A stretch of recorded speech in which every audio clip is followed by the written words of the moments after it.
오늘 말씀을 함께 나누기 전에 한 가지 수수께끼를 내겠습니다.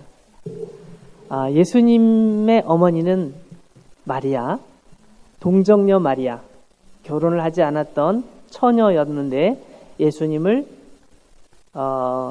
낳게 되셨죠. 그러면 예수님을 낳은 게 처음이시잖아요. 그럼 그 뒤에 또 예수님의 동생을 낳았을까요? 안 낳았을까요? 낳았을까요? 안 낳았을까요? 네, 한번 성경을 찾아보는 게 좋겠습니다. 마태복음 13장 정답을 찾아서 마태복음 13장 54절 부터 제가 읽어보겠습니다. 고향으로 돌아가사 그들의 회당에서 가르치시니 그들이 놀라 이르되 이 사람의 이 지혜와 이런 능력이 어디서 났느냐? 이는 그 목수의 아들이 아니냐? 그 어머니는 마리아, 그 형제들은 야고보, 요셉, 시몬, 유다라 하지 않느냐? 그 누이들은 다 우리와 함께 있지 아니하냐? 그런즉 이 사람의 이 모든 것이 어디서 났느냐? 하고 여기 말씀을 보니까 예수님의 동생들 이름이 나와 있죠? 몇 명입니까? 여기 나와 있는 사람은 4명이죠. 야고보, 요셉, 시몬, 유다. 남자 동생만 있는 게 아니라 여자 동생도 있는 것 같아요. 56절 그 누이들은 이라고 말한 걸 보면 한 명이 아니죠. 최소한 2명 이상은 되는데 이름은 모르겠어요. 성경에 안 나왔으니까. 이름은 모르지만 어쨌든 누이들, 그러니까 예수님의 여동생들이 있었어요. 다시 오늘 본문으로 돌아가서 오늘 사실 요한복음 7장을 제가 준비하면서 1절부터 다 읽으면 어떨까 이런 생각을 했어요. 근데 너무 먼 것 같아요. 너무 긴 것 같아서 그냥 제가 좀 요약해서 말씀을 드리려고 합니다. 요한복음 7장이 시작되면 예수님께서 갈릴리, 원래 살고 계신 갈릴리 지역에서 그냥 계세요. 그러니까 예수님의 동생들이 예수님에게 얘기하는 거예요. 예수님 그렇게 안 했겠죠. 형, 그랬겠죠. 형, 형이 하는 것을 보면 막 정말 놀라운 일들을 하고 있고 여기 사람들이 다들 놀래고 있는데 기왕에 할 거면 이렇게 조그만 우리 시골 동네에서 이러지 말고 저 유대로 가가지고 저 예루살렘에 가가지고 거기서 하는 게 어때? 여기 시골 동네에서 이러면 너무 그렇잖아? 이렇게 좀 얘기를 했던 것 같아요. 좀 거기 가서 형이 유명해지면 우리도 덩달아서 뭔가 좀 좋은 자리도 차지하고 그런 생각이 있었을지는 잘 모르겠어요. 어쨌든 예수님의 동생들이 그렇게 얘기를 하는 거예요. 근데 그렇게 말한 이유는 보니까 여기 5절에 보니까 이는 그 형제들까지도 예수를 믿지 아니함일러라. 예수님께서 지금 어떤 일을 하시는지, 왜 예수님께서 지금 하시는 일들이 어떤 의미가 있는지 예수님의 동생들도 몰랐던 거죠. 근데 예수님께서 그때 대답하시는 게 놀라워요. 그 다음에 있는 6절 말씀에 보면 예수님께서 이렇게 말씀하시죠. 내 때는 아직 이르지 아니하였거니와 이렇게 말씀하세요. 예수님께서 지금 갈릴리에 머무시면서 예루살렘으로 가지 않는 이유가 있는데 그 이유는 나의 때가 되지 않았기 때문이란다 라고 말씀하시는 거예요. 이 말씀은 여러분이 기억하실지 모르겠는데 요한복음 2장에도 나와 있어요. 요한복음 2장은 우리가 잘 아는 가나의 혼인잔치 이야기가 나오죠. 예수님의 어머니 마리아가 예수님에게 지금 포도주가 떨어졌는데 여기 잔치집 결혼식 집에 포도주가 떨어졌는데 어떻게 하면 좋지? 하면서 예수님에게 부탁을 하니까 예수님께서 말씀하시기를 내 때가 아직 되지 않았습니다 라는 말씀을 마리아에게 드리죠.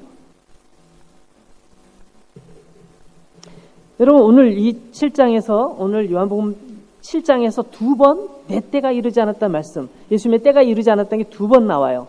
그러니까 지금 요한복음 2장에서 1번, 여기서 2번, 총 3번 예수님께서는 예수님의 때가 있다는 사실을 계속 가르쳐 주고 있습니다.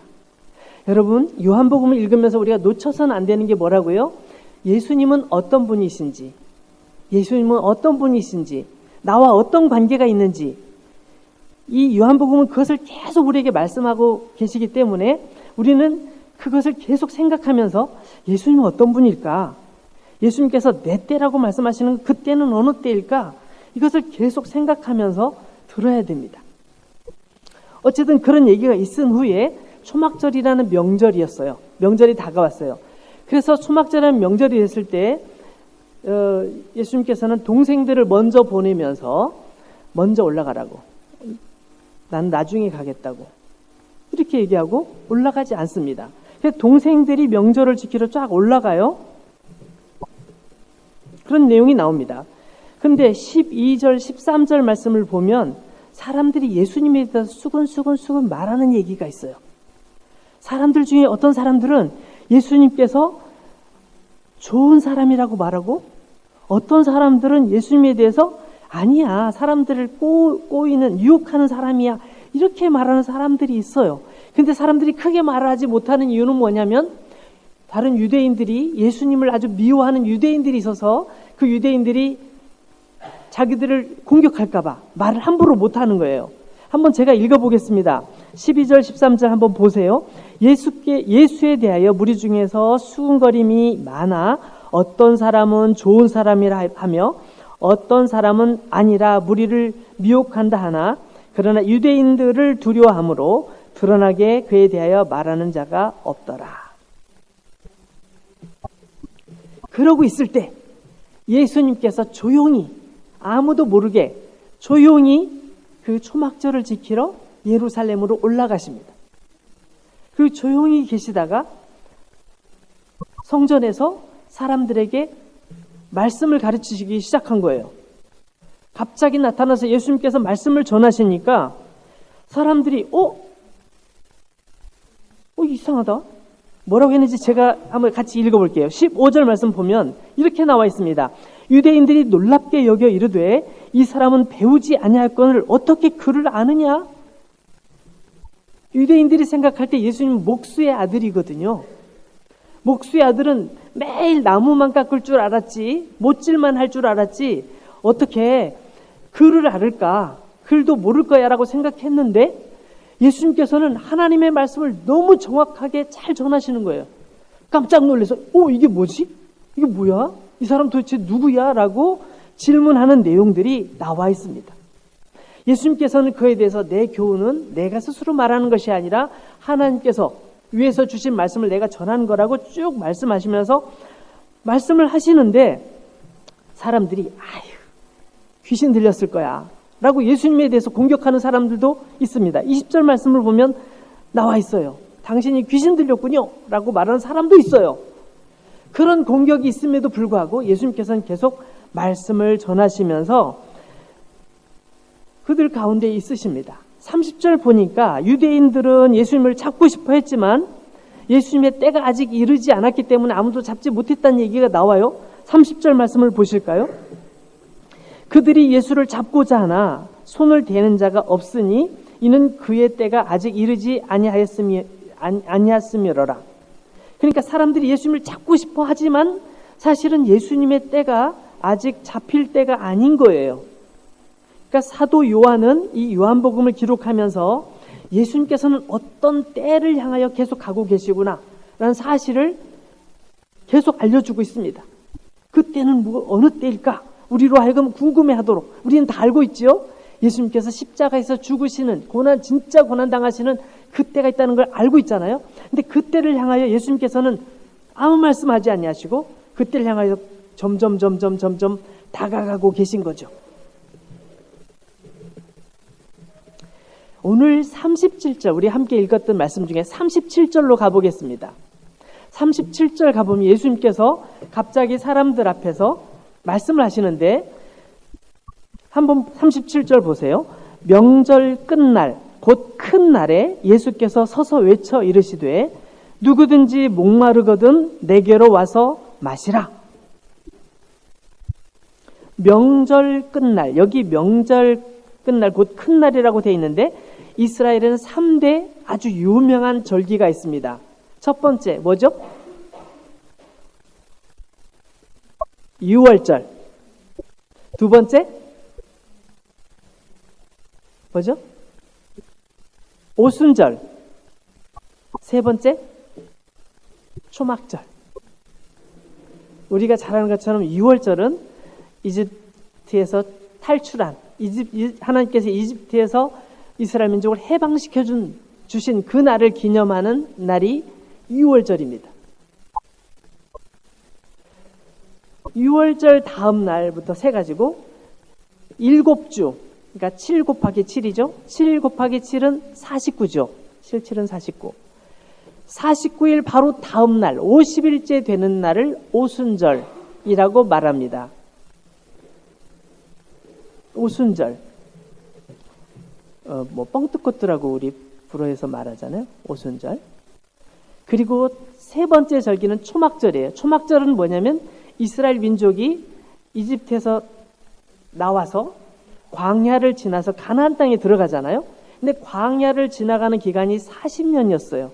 근데 이 40년 동안 광야 사막을 지나다 보니 먹을 것도 없고 마실 것도 없고 아무것도 없는데 하나님께서 그 사막 가운데서 만나를 내려주시고 메추라기를 내려주시고 또 물도 주시고 해서 정말 농사짓지도 않았지만 40년 동안 그 사막에서 살았어요. 그들은 사막에 텐트를 치고 있다가 하나님께서 떠나라 그렇게 말씀하시면 다 보따리를 싸서 떠나고 또 텐트를 쳐라 그럼 거기 딱 텐트를 치고 또 다시 떠나라 그럼 떠나야 했기 때문에 집을 짓지 못했어요. 그래서 풀이나 나무나 이런 것을 가지고 이렇게 천막을 만들어서 텐트를 만들어서 거기서 지냈던 기간이죠. 근데 그들이 놀라웠던 건 뭐냐면 정말 텐트밖에 없고 농사도 짓지 않았지만 그들은 40년 동안이나 거기서 맛있게 먹고 물도 마시고 40년을 지낼 수 있었던 거예요. 하나님의 능력이 아니고는 도저히 우리가 이렇게 살 수 없었지. 그것을 기억하자라고 생각해서 이 초막절을 지키는 거예요. 그래서 하루에 한 해 농사가 다 끝나잖아요. 그럼 다 수확을 해서 창고에 잘 보관해 놓은 다음에 그 다음에 다들 텐트를 만들어서 풀이나 나무를 베어가지고 이 텐트를 만들어서 놓고 거기서 지내는 거예요.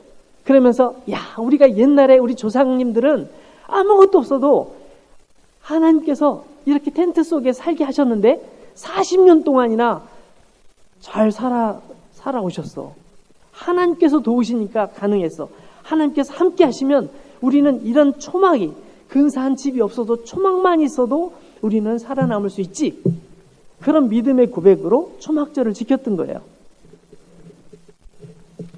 하나님께서는 언제나 그들의 보호자가 되어주셨습니다.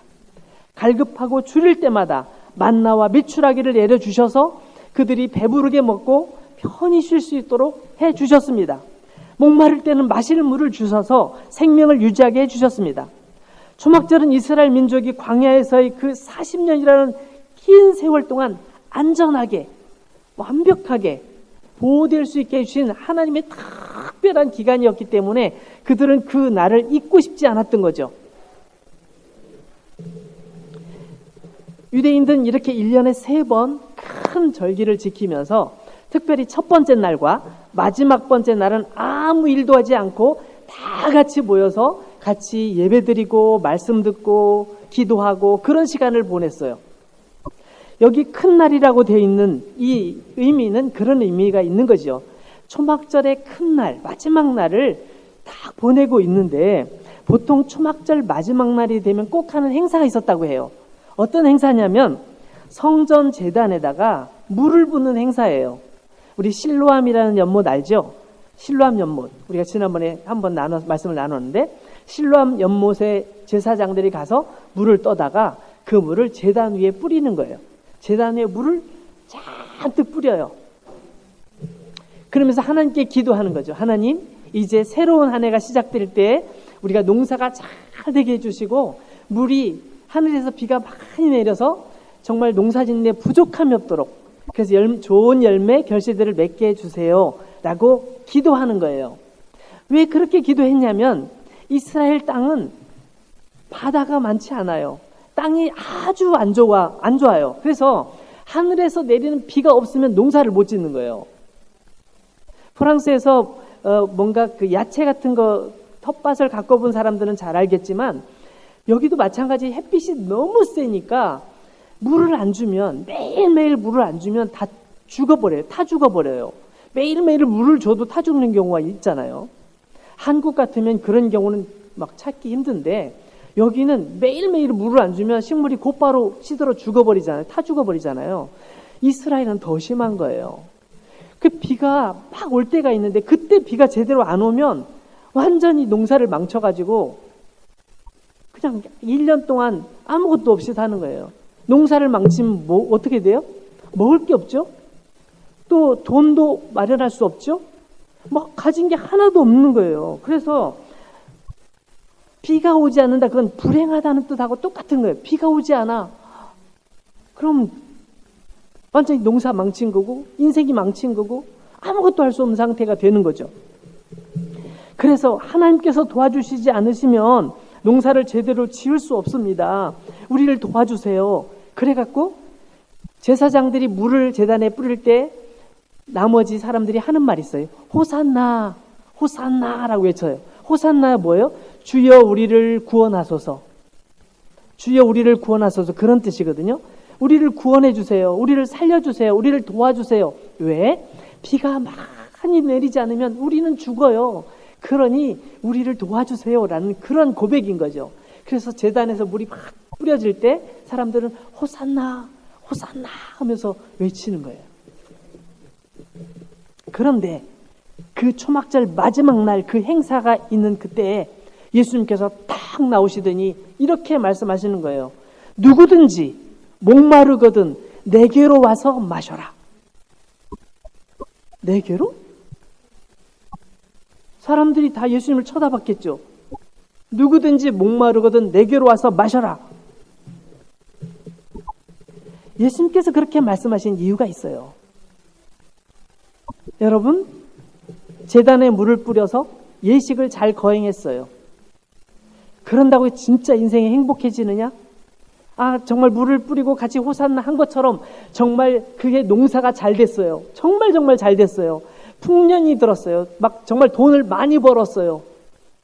좋은 집도 하나 샀어요. 그게 정말 행복할까요?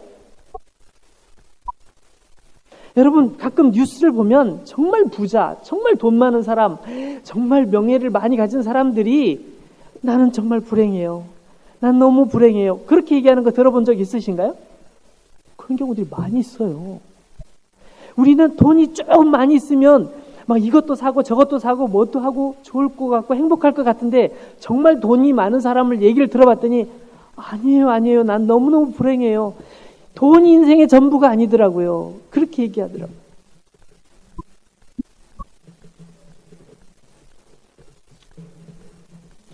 예수님께서 하신 말씀은 이거예요. 너희의 삶은 지금 사실은 목마른 삶이야. 너의 삶은 목마른 삶이야. 그것은 세상의 물로는 채울 수 없단다. 세상의 어떤 물건으로도 채울 수 없단다. 돈으로도 채울 수 없고 세상의 어떤 것으로도 채울 수 없단다. 예수님께서 말씀하신 이 말씀은 이 육체적인 목마름을 말하는 것이 아니라 정신적인 또 영적인 목마름을 말씀하고 있는 거예요. 여러분 시편 107편 말씀을 한번 찾아볼까요? 시편 107편.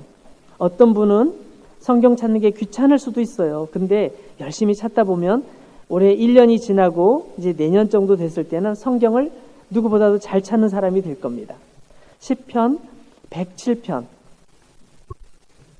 시편 107편 5절 말씀을 한번 보겠습니다. 시편 107편 5절 말씀. 줄이고 목이 말라 그들의 영혼이 그들 안에서 피곤하였도다. 줄이고 목말라서 어떻게 됐다고요? 그들의 영혼이 그들 안에서 피곤하였도다. 지금 이 줄이고 목마른 건 뭐예요? 영혼의 목마름인 거예요. 정말 목이 말라 물 좀 주세요. 이게 아니라 나의 영혼이 목마르고 내가 정말 하나님 앞에서 목마름이 있는 영적인 갈급함을 말하는 거예요. 아무리 좋은 집을 가져도, 아무리 멋진 차를 가지고 있어도, 아무리 뭔가 다른 사람에게 내세울 뭔가가 있어도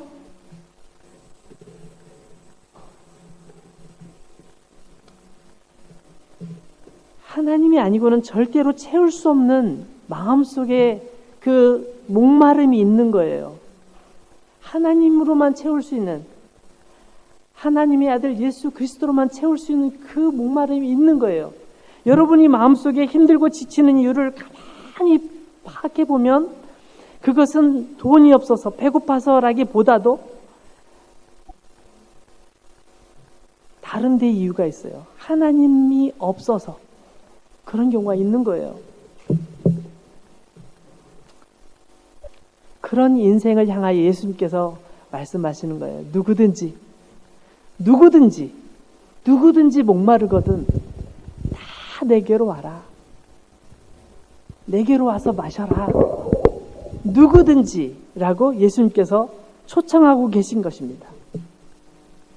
이거는 어떤 면에서 좀 더 어려운 표현으로 말하면 형식적인 신앙에서 실제적인 신앙으로, 아주 실존적인 신앙으로 우리의 삶이 바뀔 것을 예수님께서 초대하고 계신 것입니다. 여러분, 예레미야서 2장 13절 말씀을 보면 하나님께서 예레미야 선지자를 통해서 이렇게 말씀하셔요. 예레미야서 2장 13절 말씀. 내 백성이 두 가지 악을 행하였나니 곧 그들이 생명의 근원되는 나를 버린 것과 스스로 웅덩이를 판 것인데 그것은 그 물을 가두지 못할 터진 웅덩이들이니라. 두 가지 악을 행했대요. 첫 번째는 생수의 근원되는 나를 버렸다. 생수의 근원되는 나를 버렸다. 두 번째는 스스로 웅덩이를 팠는데 물을 모으지 못하는, 물을 가두지 못할 터진 웅덩이를 만들었다는 거예요. 자, 제가 좀 설명을 해볼게요. 좀 전에 말씀드린 것처럼 이스라엘은 하늘에서 내리는 비를 잘 모아서 그것으로 농사를 져야 되는데 그 농사를 지려고 웅덩이를 만들었어요. 근데 웅덩이 한쪽이 이렇게 구멍이 나 있어요. 그러니까 물이 거기 흘러가면 다 빠져나가고 없는 거예요. 그래서 농사 져본 사람들은 이걸 잘 알죠. 근데 하나님께서 말씀하시는 이 말씀은 뭐냐면 비가 내릴 때 모으는 물 갖고는 부족하죠. 그럼 어떤 물을 모아야 돼요?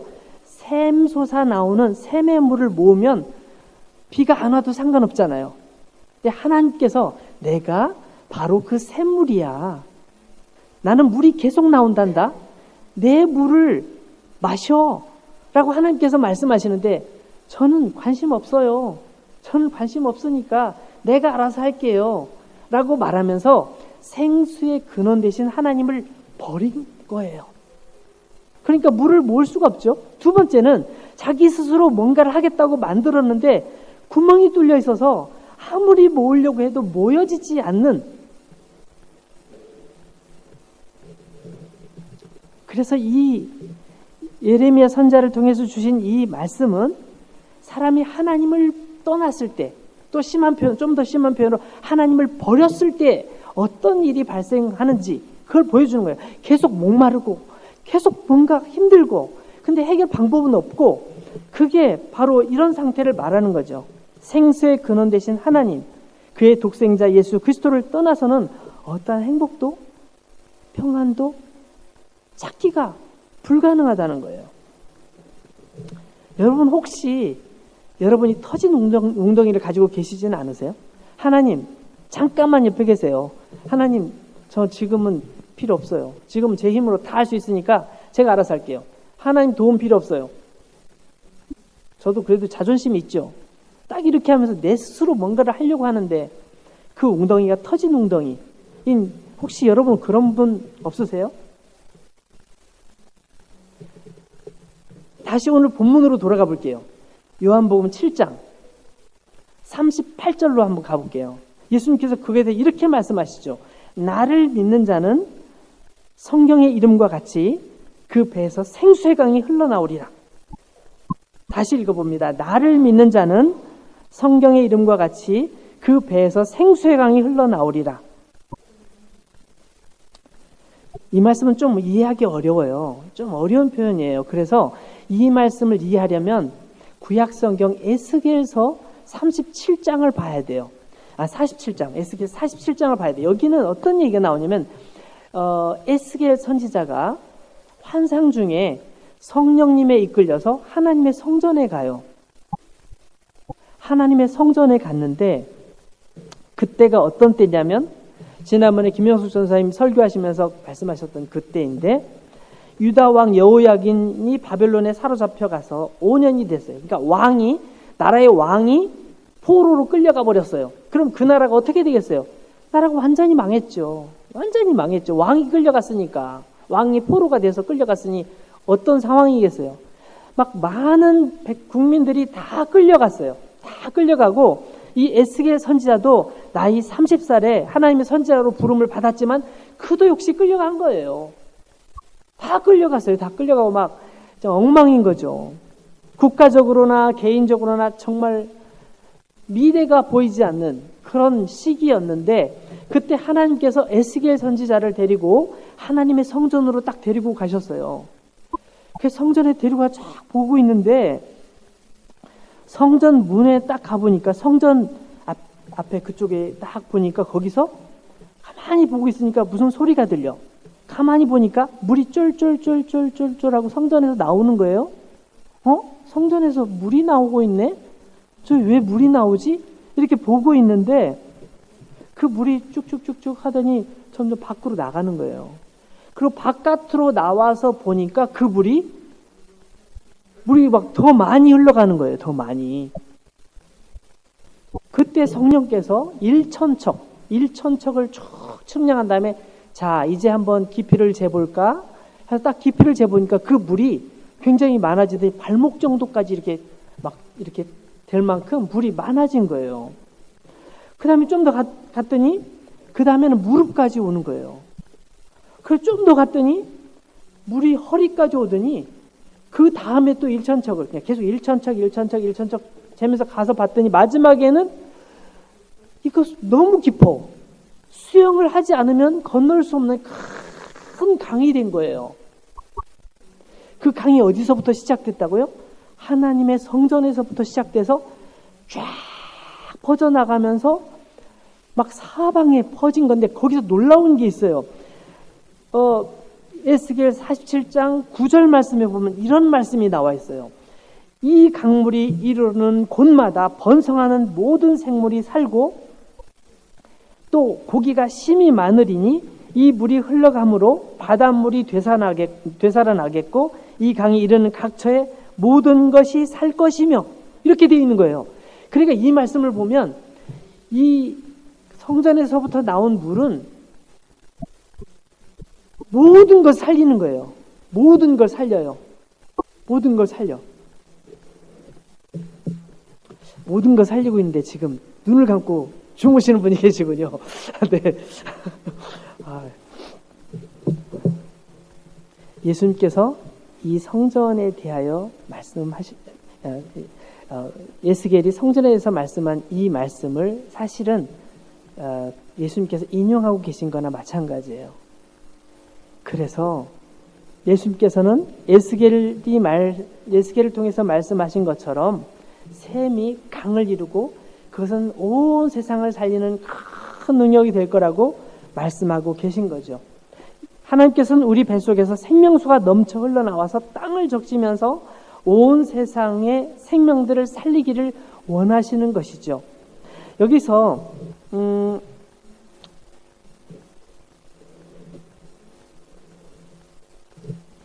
그 두 가지 단어가 나오는데 하나는 배, 하나는 강이라는 얘기가 나와요. 이 배라는 말은 우리 배를 말해요. 내 배에서 생수가 넘쳐나리라 했잖아요. 이 배라는 거는 그냥 우리 배예요. 근데 사실은 유대인의 그 표현은 이 배라는 의미가 뭐냐면 사람 몸의 중심에 있잖아요. 사람 위에서 밑에까지 중심에 있잖아요. 그래서 사람의 중심, 사람의 가장 깊은 곳, 사람의 마음속 깊은 곳, 영혼 깊은 곳을 표현할 때 배라는 표현을 사용합니다. 그러니까 내 배에서 생수가 나온다는 말씀은 우리의 가장 깊은 곳, 영혼 속 깊은 곳에서부터 솟아나는 생명력 있는 능력의 말씀이라는 것을 말씀하고 있는 거죠. 배는 예수 그리스도로 말미암아서 우리가 온전한 우리 영혼 깊은 곳의 변화와 그 큰 은혜의 물줄기가 세상을 변화시키는 것을 말합니다. 좀 전에 말씀드린 것처럼 에스겔서에 나와 있는 것처럼 세상을 살리고 세상을 아주 풍요롭게 하는 그런 능력이 누구에게 있다고요? 예수님의 생수를 마신 사람에게. 말씀을 마치려고 합니다. 예수님께서 하신 생수의 강이 흘러나리라 하는 이 말씀은 우리 예수님을 믿는 사람들이 어떤 삶을 추구해야 되는지를 보여주는 결정적인 표현입니다. 우리가 예수님을 믿으면, 예수님 믿음 안에 살면 우리 배에서 생수의 강이 흘러 넘친다는 거예요. 우리의 깊은 영혼 깊은 곳에서 생수의 강이 흘러 넘치면서 우리의 삶의 문제, 삶의 모든 것들을 풍요롭게 할 뿐만 아니라 우리 옆에 있는 사람을 사랑할 수 있고 그를 도울 수 있고 그에게도 흘러감으로 그에게도 풍요로운 하나님의 은혜가 흘러간다는 것이죠. 우리 모두가 이것을 소망하고 주님께서 목이 터져라 외치시는 이 음성이 우리의 삶 속에 적용되어서 우리의 삶에 풍요로운 은혜가 넘치는 저와 여러분들이 되었으면 좋겠습니다. 기도하겠습니다.